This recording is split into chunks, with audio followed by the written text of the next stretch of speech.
Hey team, we are back for week 3 of online learning. You guys are doing such an awesome job. I am so proud of you. Let me know if you need any help. We are going to do some graphing this week and it's a little bit tricky. So if you're having trouble, make sure you let me know. Email me. Let me know if you want to do a Zoom session, if you want a video chat, whatever you need. I am here. So we are going to graph polynomials and rationals this week.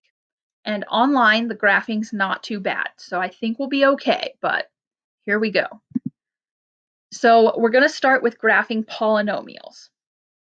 And the first part of graphing polynomials is called the leading coefficient test. So what you're doing with a leading coefficient test is you're looking at two parts of the polynomial. The first thing you're looking at is the degree, which is the biggest exponent. If your degree is odd, then you look at your lead coefficient, which is the front number. If your lead coefficient is positive, then your graph is going to go down to the left and up to the right.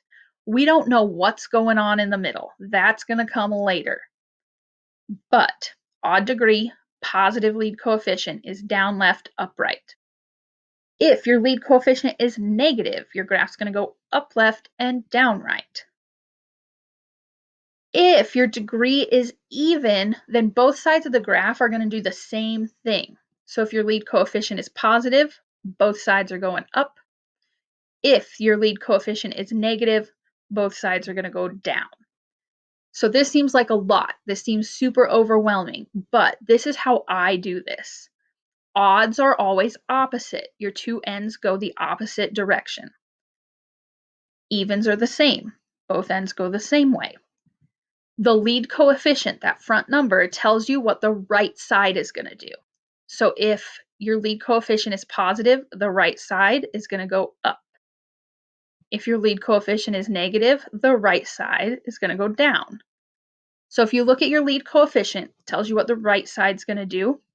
And then you look at your degree, it tells you if the left side should match or if it should be the opposite.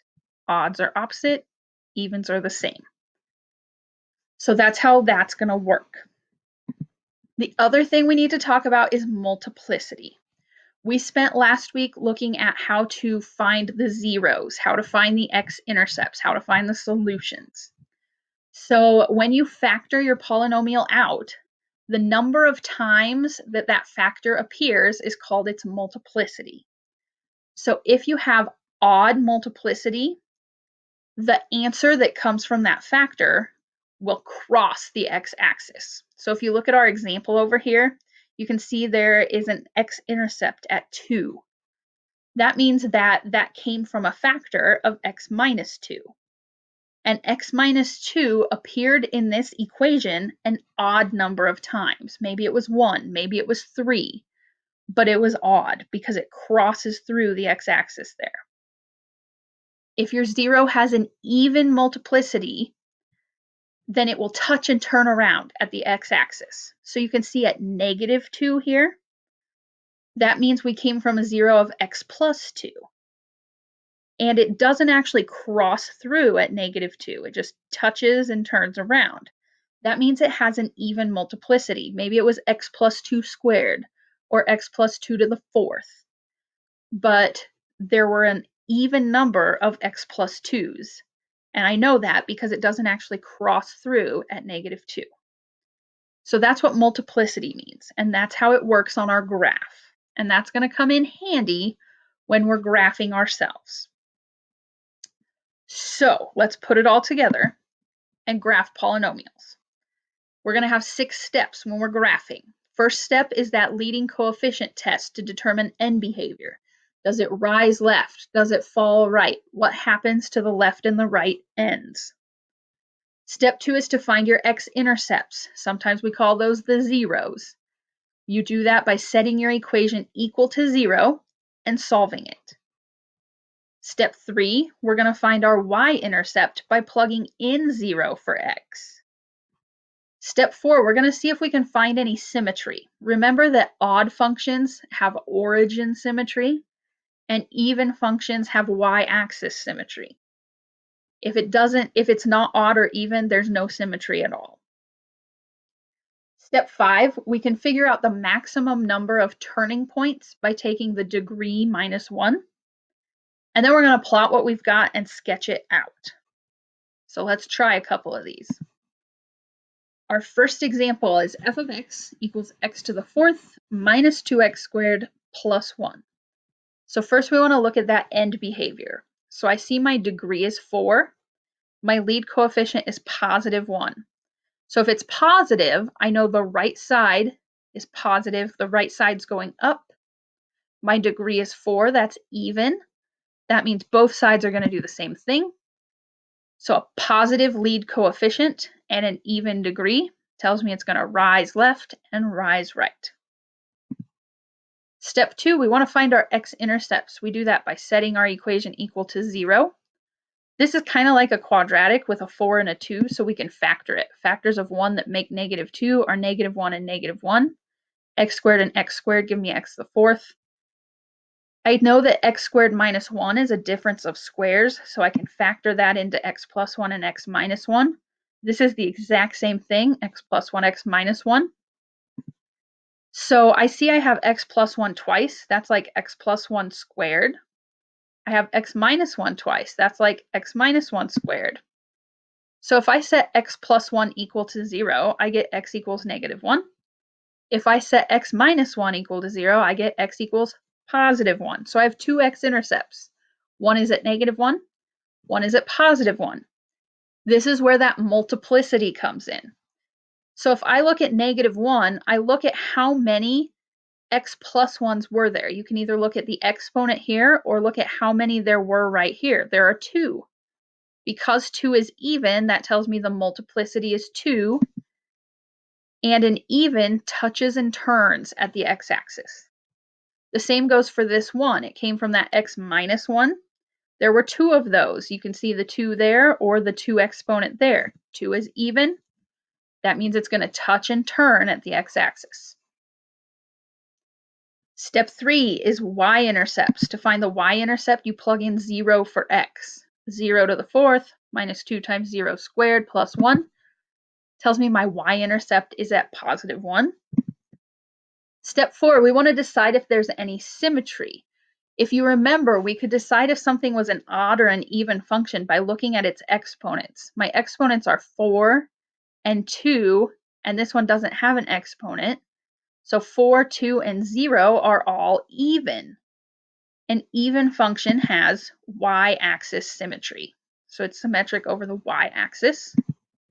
And my last step is to figure out the maximum number of turning points. I take that degree, that biggest exponent, 4, I subtract 1 from it, and that's 3.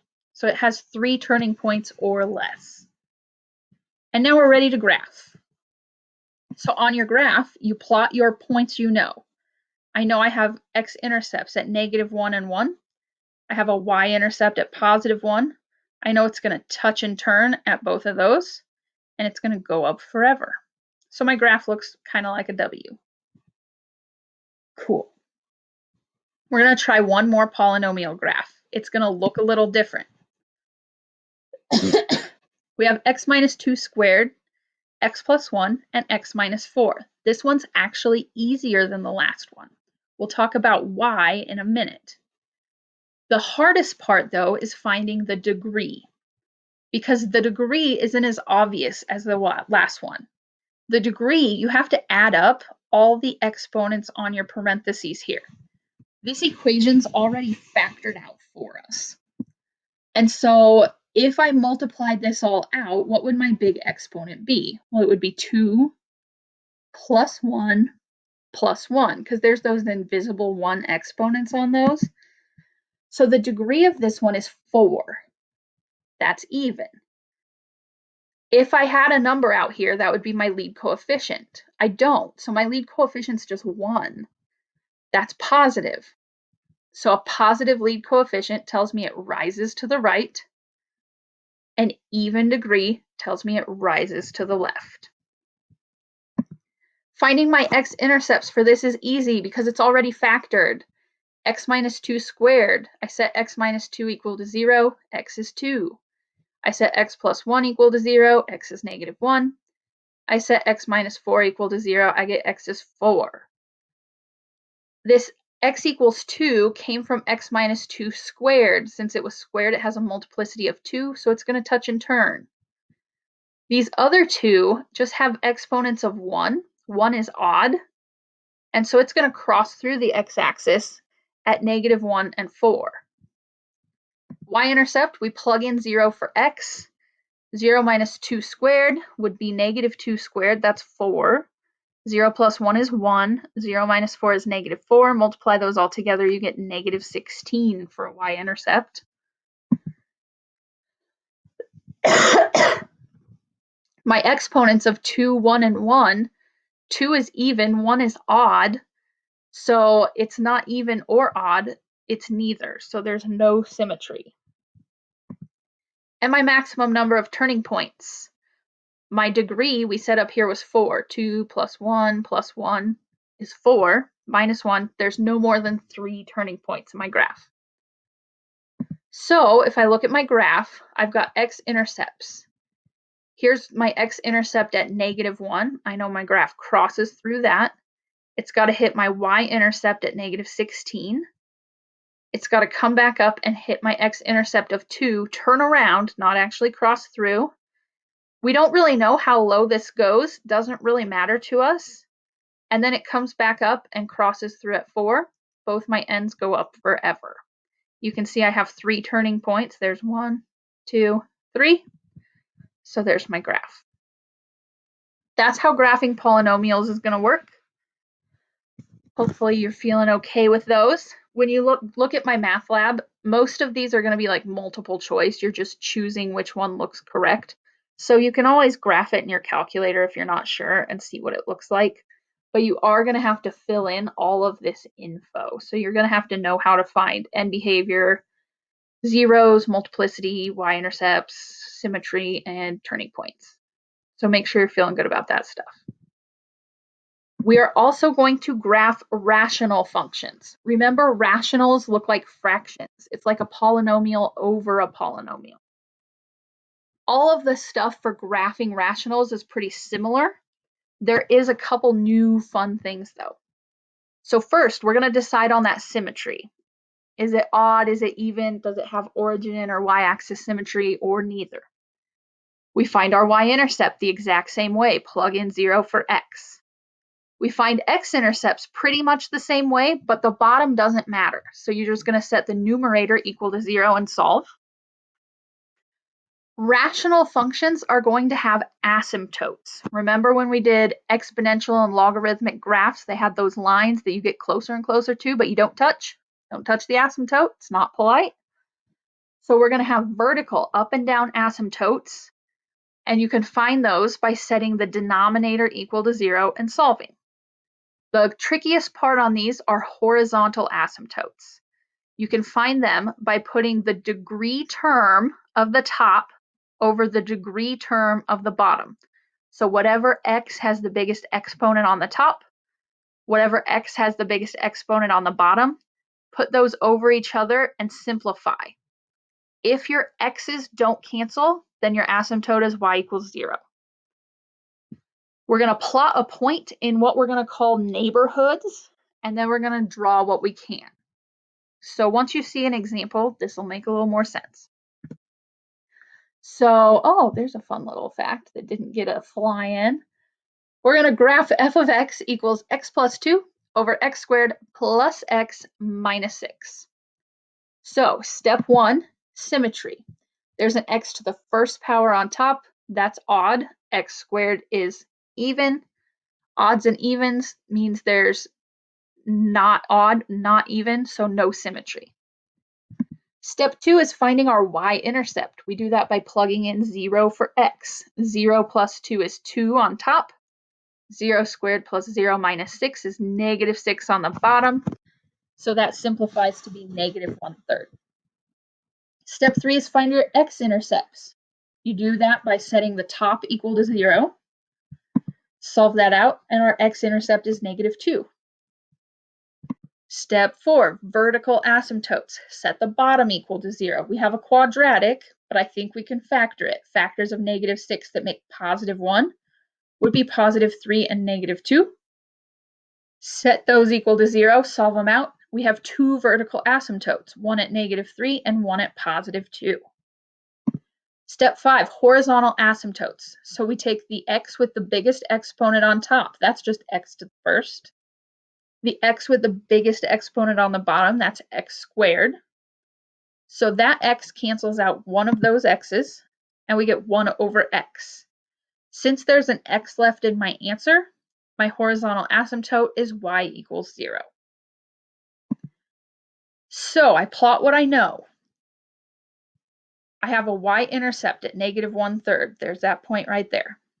I have an x-intercept at -2. There's that point right there. I have vertical asymptotes. Those are going to be lines at x equals -3, x equals +2, and a horizontal asymptote at y equals 0. That's just the x-axis. So what this does is it creates neighborhoods. We have a left neighborhood, a right neighborhood, and a middle neighborhood. And we're going to make a graph in each neighborhood. Now, I know that graphs like to go right along asymptotes, they just don't touch it. So that means over here in the left neighborhood, I'm either going to have a graph right on top or right along the bottom. I just have to decide where it goes.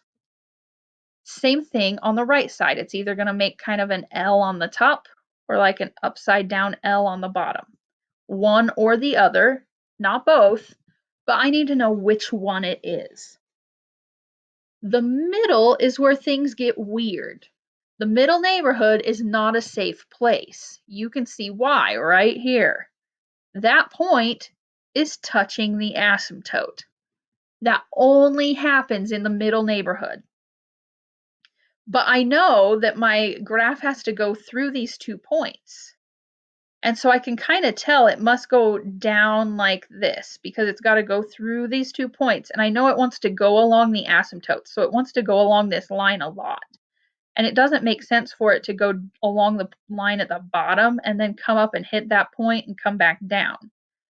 So it's going to go along this up here like that, come down, and it's not going to cross through again because I don't have an x-intercept over here. So it must come down like that. So I know the middle is going to kind of S through like that. So we pick some points and we try it. I'm going to plug in a x value from my left neighborhood. So I'm going to plug in -4. I plug it into my equation. -4 plus 2, -4 squared plus -4 minus 6, and I get -1/3. That tells me my graph's going to go down here. Just to be sure, I could plug in 1 for x, and I get -3/4. So that proves that my line's going to go down here. And then I choose a point from my right neighborhood. So I'm going to choose 1, 2, 3, because 3 is an x value from my right neighborhood. If I plug in 3, 3 plus 2 is 5 on top. 3 squared is 9, plus 3 is 12, minus 6 is 6 on the bottom. Positive 5, 6 tells me I'm on top. 5, 6 is right here, so my graph must be on top up here. So my final answer, -1/3 told me this neighborhood was on the bottom. We decided this one was kind of going to S through. And then positive 5, 6 told me this neighborhood was on top. So there's my final answer, my graph. Whew. Let's do one more and then we'll be good.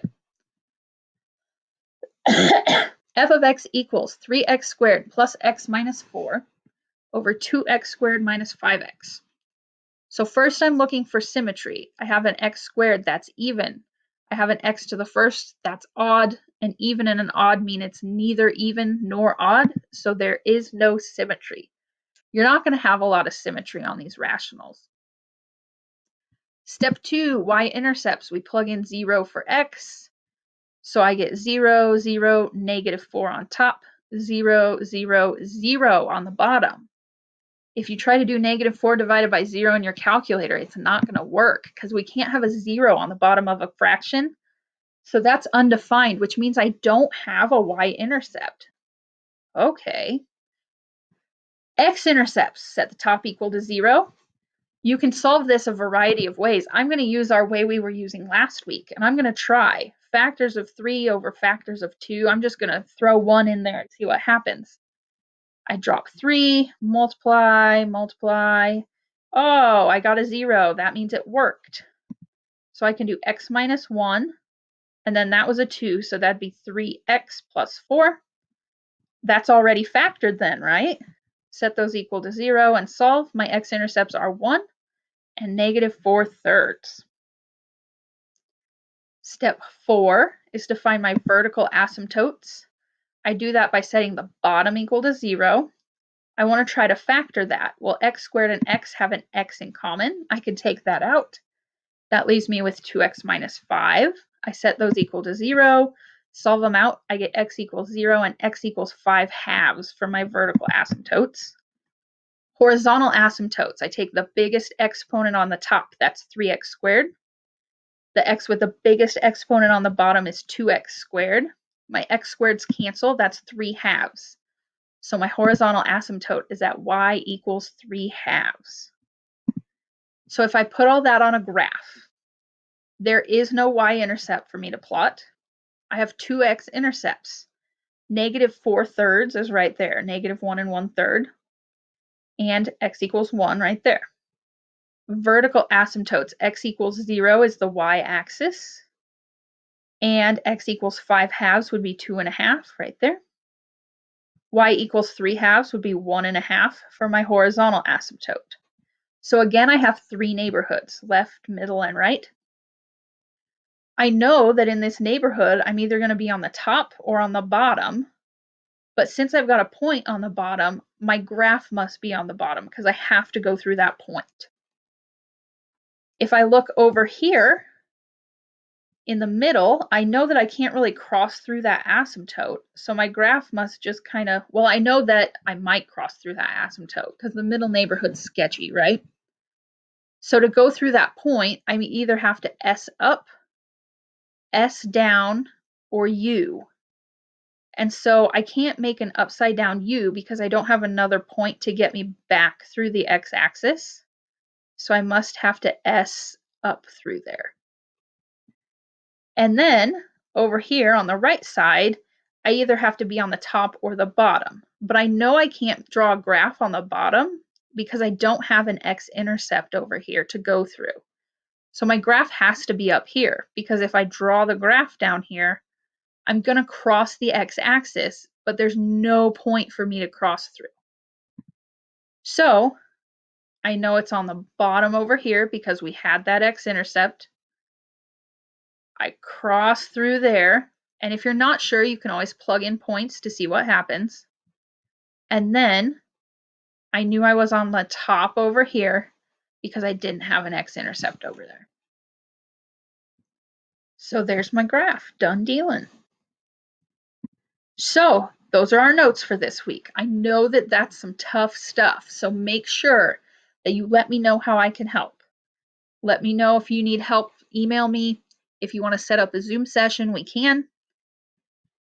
Next week, we're going to do the Unit 4 test. That's pretty much all we're going to worry about next week. We're going to review for that and take the test.